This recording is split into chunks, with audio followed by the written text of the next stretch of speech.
పవన్ కళ్యాణ్ మీద ఆంధ్రప్రదేశ్లో వైఎస్ఆర్ కాంగ్రెస్ పార్టీకి కోపం ద్వేషం ఉంటుంది. అట్లాగే ఇప్పుడు తమిళనాడులో స్టాలిన్కి కోపం ద్వేషం ఉంది.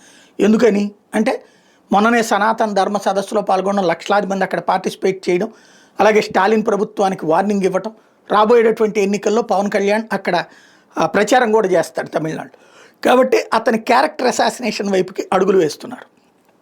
జనసేన నేత వినుత కేసులో విచిత్రమైనటువంటిది అంటే పవన్ కళ్యాణ్ పట్టించుకోలేదు అన్నటువంటి కోణాన్ని ప్రొజెక్ట్ చేసుకొస్తున్నారు. అది పక్కన పెడితే శ్రీకాళహస్తిలో విశ్వసనీయ సమాచారం ప్రకారం, విశ్వసనీయ సమాచారం అంటే సరైనటువంటి వాళ్ళు చెప్పినప్పుడు మాత్రమే విశ్వసనీయం, పేర్లు చెప్పకూడదు కాబట్టి అంతున్నటువంటిది ఏంటంటే ఈ అమ్మాయికి ఒక సమస్య ఉంది.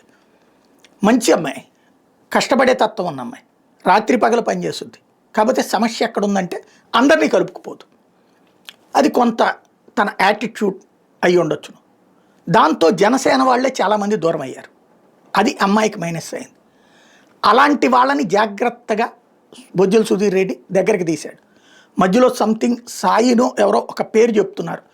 అతను ఇదివరకు బిఎఫ్ మధుసూదన్ రెడ్డి దగ్గర క్లోజ్గానే ఉండేవాడు, ఇప్పుడు సుధీర్ దగ్గర క్లోజ్గానే ఉంటున్నాడు. అతను ఈ జనసేన వాళ్ళని ఈ అమ్మాయికి దగ్గర కాకుండా బొజ్జల సుధీర్ రెడ్డితో కాంటాక్ట్లో ఉండేటట్టు చేసుకొచ్చారు. ఇది నెంబర్ 1 పాయింట్. నెంబర్ 2 వచ్చేటప్పటికి సుధీర్ రెడ్డి ఈ అబ్బాయిని వీళ్ళ పిఏని పసిగట్టడంలో సక్సెస్ అయ్యారు, పట్టుకోవడంలో. అతని హత్యలో కీలకమైనటువంటి పాత్ర, అది హత్య అంటే కాదు ఆత్మహత్య అన్నటువంటిది స్థానికంగా ఉన్నటువంటి విశ్వసనీయ సమాచారం. వాస్తవంగా ఈ వీడియోలు ఎప్పుడైతే వెలుగులోకి వచ్చినాయో అమ్మాయిని బ్లాక్మెయిల్ చేయడం బిగిన్ చేశారు. టికెట్ కూడా అందుకే ఆగిపోవడం. ఇప్పుడు అమ్మాయికి గ్యారంటీ శ్రీకాళహస్తి చైర్పర్సన్. పవన్ కళ్యాణ్ కూడా అది ఖచ్చితంగా పట్టుబట్టారని, అందుకని ఇంతవరకు నియమించలేదని చెప్తున్నారు. అందుకని ఆ చైర్పర్సన్ రాబోతోందనగా ఈ వీడియోలు మళ్ళీ సర్క్యులేషన్లోకి తీసుకొచ్చారు గతంలోది. అప్పుడు అసలు ఆ వీడియోలు ఎక్కడి నుంచి వచ్చినాయి అన్నది అబ్జర్వ్ చేస్తే ఆ టైంలో ఎవరున్నారు ఇంట్లో అంటే ఇతనే ఉన్నాడు, ఈ డ్రైవర్ కంపిఏ. ఆ విషయంతో ఇతన్ని పిలిచి మొదట్లో మర్యాదగా అడిగారు, ఆ తర్వాత కొట్టారు, 4-5 సార్లు కొట్టారు. కొట్టిన తర్వాతన అతను ఒప్పుకున్నాడు, ఇలా 30 లక్షలు ఇచ్చాడు, అందుకని చెప్పి నేను వీడియోలు తీసి ఇచ్చాను, అతను ఎట్లా చెప్తే అట్లా తీసి ఇచ్చాను అన్నటువంటి. అట్లా కొడుతున్నటువంటి సందర్భంలో ఇట్లాగ ఎంత అన్యాయం చేస్తామని కొట్టిన సందర్భంలో ఇక అతను బయటికి వెళ్ళి బ్రతకడానికి అవకాశం లేదు. ఎందుకంటే అప్పటికే జనసేన వాళ్ళందరికీ అర్థమైపోయింది, కార్యకర్తలకి, వినుత టీం అందరికీ కూడా. అలాగని బొజ్జల సుధీర్ రెడ్డి దగ్గరికి తీస్తాడా అంటే డౌటే. వీళ్ళు కేసు పెట్టడానికి కూడా రెడీ అయ్యారు. ఈ అమ్మాయిను వీళ్ళ హస్బెండ్ కలిసి కేసు పెట్టడానికి కూడా పార్టీకి ఆ విషయం కూడా సమాచారం అందించారు. ఈలోపుగా ఇక తనని అరెస్ట్ చేస్తారు, అప్పుడు ఎవరు కాపాడరు అన్నటువంటి ఉద్దేశంతో అతను బాత్రూంలోకి వెళ్ళి అక్కడ ఉన్నటువంటి తలుపుకో లేకపోతే కనుక అక్కడ గీజర్కు ఉండేటటువంటి కడ్డీకో ఉరేసుకున్నాడట.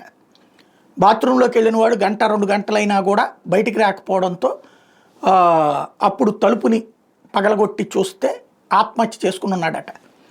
దాంతో కంగారు పడ్డటువంటి వాళ్ళు ఇప్పుడు అక్కడే కనుక ఆ శవాన్ని పెట్టి అదంతా జరిగితే ఇప్పుడు అనంతబాబు ఇష్యూ తరహాలో అయిపోతుంది తమ జీవితం అన్నటువంటి భయంతో శవాన్ని తీసుకెళ్ళి అక్కడ చెన్నైలో పడేశారు.